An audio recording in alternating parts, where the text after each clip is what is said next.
అత్యాధునిక టెక్నాలజీతో నడుము మరియు వెన్నునొప్పికి treatment. Tejas spine care, Somajiguda, Sainikpuri, Gachibowli.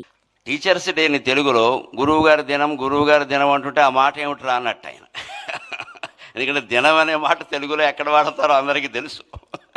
అందుకని ఎన్టీ రామారావు కూడా శ్రీకృష్ణ విజయంలో గొప్ప డైలాగు పెట్టించాడు ఆయన కావాలని. ఆ దినమునకు మీరు రావాలను అంటే వెనగానే రామారావు గారు కృష్ణుడి వేషంలో ఉండి తద్దినమునకే రాగలము అంటాడు. అంటే నీకు తద్దినం పెడతానని అర్థం. అది అందులో విలన వేషం వేసిన రాక్షసుడికి తద్దినం పెడతానని తద్దినమునకే రాగలనని రాయవాయ రెండు అర్థాలు వస్తాయన్నాడు. భాషాభిమాని, భాషా పండితుడు కదా రామారావు గారు అంటే. అలాగే ఈయన కూడా అదే కాబట్టి గురువుగారి దినం అంటే ఏమిటది? గురు పూజా మహోత్సవం అని మొట్టమొదట మార్చిన వాడు మండల వెంకట కృష్ణారావు గారు.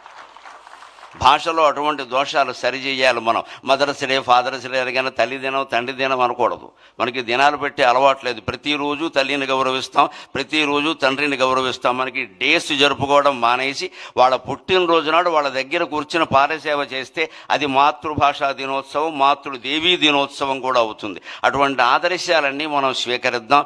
ఒక వ్యక్తిత్వము క్రమ్మి వేసినది సాహో ఆంధ్రదేశమునే, ఒక సేవాధృతి పారద్రోలినది, ఒక సేవాధృతి పారద్రోలినదహో ఉప్పెన్లు తుఫానులన్, ఒక సేవాధృతి పారద్రోలినదహో ఉప్పెన్లు తుఫానులన్, ఒక భాషాకృతి వేషమయ్యే తెలుగై ఓంకారమై భువిన్, ఒక భాషాకృతి వేషమయ్యే తెలుగై ఓంకారమై భువిన్, ఒక కృష్ణాకృతి మండలిన్, ఒక కృష్ణాకృతి మండలిన్ శతజయంత్యుత్సాహమై దీపిలన్.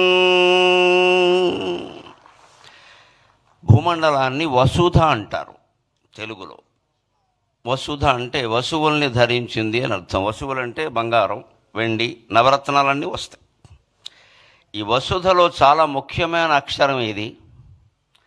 వా తీసేసినా సుధా ఉంటుంది, నష్టం లేదు. ధా తీసేసినా వసు ఉంటుంది, బంగారం అని అర్థం, నష్టం లేదు. కానీ వసుధలో ఏం తీయకూడదు అంటే సు అనేది తీయకూడదు. వసుధలో సు తీస్తే వధ మిగులుతుంది. అస్సు అంటే మంచి, ఆ మంచితనం మూర్తీభవించిన సు అనేటువంటి వర్ణము సువర్ణమే మండల వెంకట కృష్ణారావు గారు. అవనిలో ఉండే మంచితనం అంతా గడ్డ కట్టి ఆయన అవనిగడ్డలో పుట్టాడు.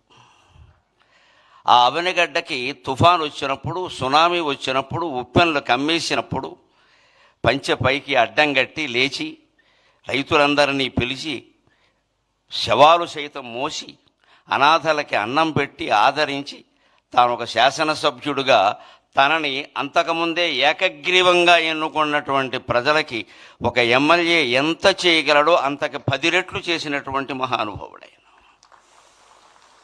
అటువంటి వాళ్ళు ఉన్నటువంటి సీమ, వాళ్ళ పేరు తలుచుకున్న చోట మళ్ళీ అటువంటి దుర్భిక్షం రాదు. ఇప్పుడు శత జయంతి వేడుకలు జరుపుకోవడంలో మన ఆశ ఏమిటి అంటే ఆ మహానుభావుని ఆశీస్సుల వల్ల మళ్ళీ ఆంధ్రప్రదేశ్ రాష్ట్రంలో ఎటువంటి దుర్భిక్షము రాకుండా సుభిక్షంగా వర్ధిల్లుతుంది. అందులో సందేహమే లేదు. అయినా సుభిక్షంగా వర్ధిల్లింపజేసేటువంటి అద్భుతమైన నాయకత్వం మనకి ఏడాది క్రితం లభించింది. మనం అదృష్టవంతులం. నిజంగానే నాకు పద్మశ్రీ రాగానే అప్పుడు ప్రభుత్వాన్ని గురించి నేను మాట్లాడాను. కానీ మొట్టమొదట ఫోన్ చేసిన 10 మందిలో నారా చంద్రబాబు నాయుడు గారు ఉన్నారు. వెంటనే అప్పుడు ఆయన ప్రతిపక్ష నాయకుడు. వెంటనే ఫోన్ చేసి నరసింహారావు గారు చాలా సంతోషం, మీరు పద్మశ్రీ పొందారు, మాకు ఆనందంగా ఉంది అని చెప్పారు. వెంటనే అంతటి సహృదయం, కళలని సాహిత్యాలని పోషించేటువంటి నాయకుడు దొరకడం ఆంధ్రప్రదేశ్ చేసుకున్నటువంటి అదృష్టం. ఇంకొక మాట, కృష్ణారావు గారు లాంటి వ్యక్తులు కేవలం ఆశయాలని ఆరాధించలేదు, ఆచరించారు. గాంధీయవాదులమని చెప్పుకోవడం అంటే గాంధీ గారి కర్ర మా ఇంట్లో పెట్టి వెళ్ళారు, గాంధీ గారి చెప్పులు మా ఇంట్లోనే విడిచారు, గాంధీ గారి కళ్ళజోడు నేనే తుడిచా అని చెప్పుకోవడం కాదు. గాంధీయవాదాన్ని ఆచరించడమే నిజమైనటువంటి ఆరాధన. ఊరికే పూజలు పురస్కారాలు కాదు. దాన్ని ఆచరించామా లేదా, అనుసరించామా లేదా. స్వాతంత్ర సమర యోధుడికి కేటాయించినటువంటి హౌసింగ్ బోర్డు వాళ్ళ ఇల్లు కూడా ఆయన తిరస్కరించి నాకు ప్రభుత్వం ఎమ్మెల్యేగా క్వార్టర్ ఇచ్చింది, అది చాలు అన్నాడు. అంతటి త్యాగమూర్తులు మళ్ళీ 175 మంది అవతరించాలని ఈ బడుగు బ్రాహ్మడి ఉద్దేశం, అంతకంటే ఏం లేదు ఇక్కడ. 175 మంది అదే ఉద్దేశంతో ఉండాలి. అన్నీ తీసి పారేస్తాం, మనకేం ఒక్కల ప్రజలకు సేవ చేయడమే గొప్ప విషయం. ఉన్నాస్తులు కరిగించుకున్నటువంటి నాయకత్వం మండలి వెంకటకృష్ణారావు గారిది. ఇది ఎక్కడి నుంచి వచ్చింది అంటే మన సంస్కృతి అటువంటిది. న కర్మణ న ధనేన అంటారు, న కర్మణ న ప్రజయా న ధనేన త్యాగేనైకే అమృతత్వమానసు. నీవు చేసిన యజ్ఞయాగాది కర్మల వల్ల కానీ ఏ కార్యక్రమాల వల్ల కానీ నీకు అమృతానందం కలుగుతుందో లేదో చెప్పలేం. నీ సంతానం వల్ల కూడా నీకు అమృతానందం కలుగుతుందో లేదో చెప్పలేం. సంతానం అంటే ఇవాళ ముందు సంతానం, తర్వాత సంతాపం, అనుమానమేం లే. ఫాలోడ్ బై డిన్నర్ అంటూ ఉంటారే, సంతానం ఫాలోడ్ బై సంతాపం. అంతకంటే లేనివాళ్ళు లేరని ఏడుస్తారు, ఉన్నవాళ్ళు ఉన్నారని ఏడుస్తున్నారు, అంతకంటే ఏం లేదు. ఈ సంతానం వల్ల నీకు అమృతానందం కలగదు. ఎన్ని 100 కోట్లు సంపాదించినా నీకు అమృతానందం కలగదు. త్యాగం చేస్తేనే అమృతానందం కలుగుతుంది. అది కృష్ణారావు గారి జీవితం. ఇట్టి ఈ క్రమశిక్షణకి ఎన్ని ఏండ్లు, ఇట్టి త్యాగానుభూతికి ఎన్ని ఏండ్లు, త్యాగమున అమృతత్వమునందుమనడి వేలేండ్ల సంస్కృతి ప్రాణమీవు, త్యాగమున అమృతత్వమునందుమనడి వేలేండ్ల సంస్కృతి ప్రాణమీవు. ఆయన భాషాభిమాని, కేవలం అభిమాని కాదు, ఆయన తప్పులు దిద్దేవాడు. ఓ మాస్టర్ అబ్బాయి కదా, గురువుగారు అబ్బాయి కదా, బుద్ధి చెప్పేవాడు, బుద్ధి తేనేమయ్యా అన్నాడు వేమన్న గారు. అందుకని ఆయన తప్పులు దిద్దేవాడు. టీచర్స్ డేని తెలుగులో గురువుగారి దినం అంటుంటే ఆ మాట ఏమిట్రా అన్నట్టు ఆయన.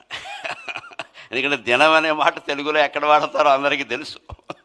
అందుకని ఎన్టీ రామారావు కూడా శ్రీకృష్ణ విజయంలో గొప్ప డైలాగు పెట్టించాడు ఆయన కావాలని.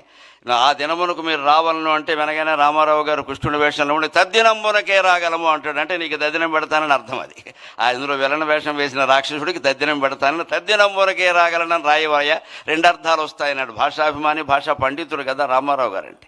అలాగే ఈయన కూడా అదే కాబట్టి గురువుగారి దినం అంటే ఏమిటి దీని, గురు పూజా మహోత్సవం అని మొట్టమొదట మార్చిన వాడు మండలి వెంకటకృష్ణారావు గారు. భాషలో అటువంటి దోషాలు సరిచేయాలి మనం. మదర్స్ డే, ఫాదర్స్ డే అనగానే తల్లి దినం, తండ్రి దినం అనకూడదు.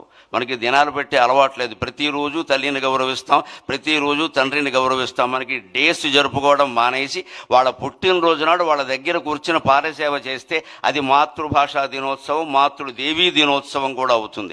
అటువంటి ఆదర్శాలన్నీ మనం స్వీకరిద్దాం. ఇవాళ మండలి బుద్ధప్రసాద్ గారు కూడా తండ్రికి ముమ్మూర్తుల 100కి 100 పాళ్ళు ప్రతిరూపమైనటువంటి వ్యక్తి.